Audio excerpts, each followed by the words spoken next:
Wow. Thank you, President Hanno, Board of Trustees, honored guests, and the entire Wheaton community.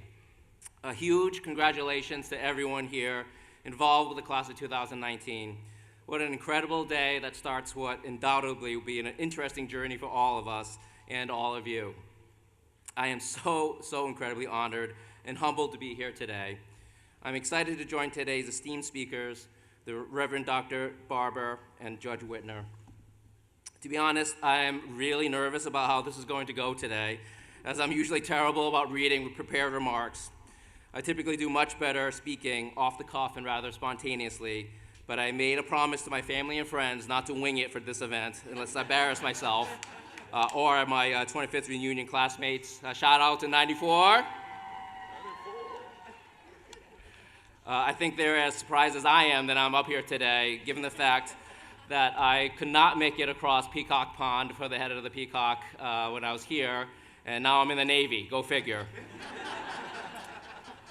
Back in 1994, our keynote speaker, speaking of which, was Connie Chung.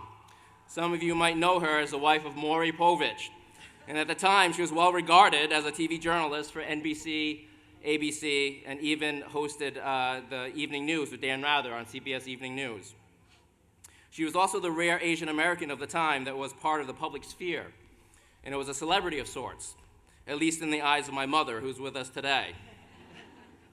Now, while I am a far cry from Connie Chung, I think, first of all, I would hate to be a celebrity, and I certainly would not enjoy being married to Maury Povich. There are certainly some apt comparisons that could be made. We're both Chinese Americans hailing from large families, shocker. We both work in the field of communications and have had the opportunity to work with national media members. And we both have the support and the approval of one Carrie N. Chin, my dear 71-year-old mother, who is happening to celebrate her birthday today.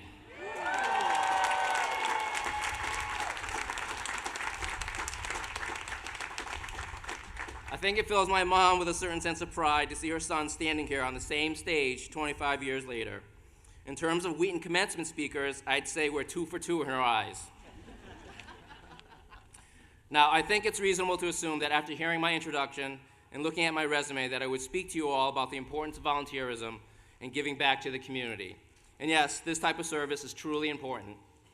Service is the singular activity that assures us that our society doesn't deteriorate into an apocalyptic free-for-all where it's basically every person for themselves.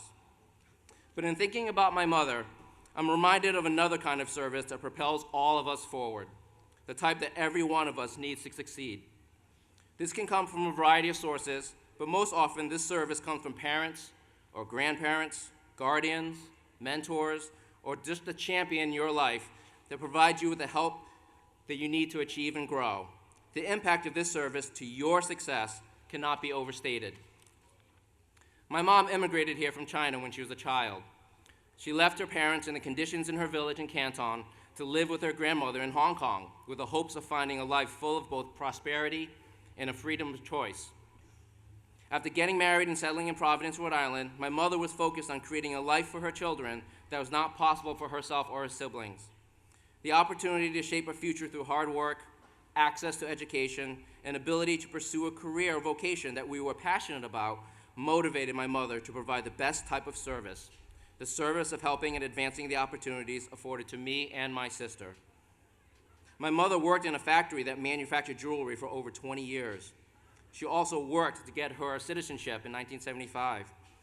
She worked nights at our family's restaurant. She worked 2 jobs to help us achieve and gain access to things that she did not. Some would say this is due to a parent's love for her children, and while that is true, it also speaks to a selfless devotion to help others ignite their potential. My realization of this type of service really didn't manifest itself until this day, 25 years ago today, when I was the first in my family to attend and graduate from college.